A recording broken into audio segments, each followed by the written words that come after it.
ఈడు ధన్యతలు అంటే ఈ యేసుక్రీస్తు మత్తయి సువార్తలో చెప్పిన మాటలు.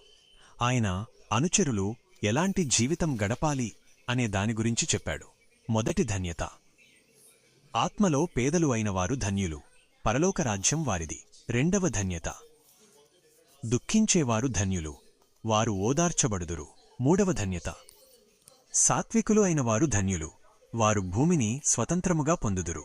నాలుగవ ధన్యత, నీతికి ఆకలి దప్పికలు గలవారు ధన్యులు, వారు తృప్తిపరచబడుదురు.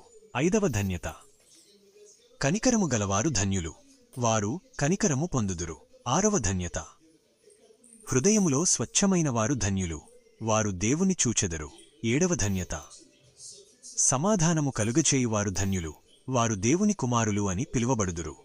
ఈ 7 ధన్యతలు మనం ఎలాంటి జీవితం గడపాలి అనే దాని గురించి చెబుతాయి. మనం దేవుని ప్రేమను, కరుణను, క్షమాపణను మన జీవితాలలో ప్రదర్శించాలి. మనం ఇతరులను ప్రేమించాలి, వారికి సహాయం చేయాలి, వారిని క్షమించాలి. మనం దేవుని చిత్తానికి లోబడి ఉండాలి.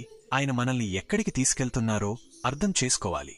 మనం దేవునితో ఉన్నప్పుడు మనం ఎప్పుడూ ఒంటరిగా ఉండము. మనం ఎల్లప్పుడూ ప్రేమించబడ్డాం, మద్దతివ్వబడ్డాం, రక్షించబడ్డాం అని తెలుసుకుంటాం.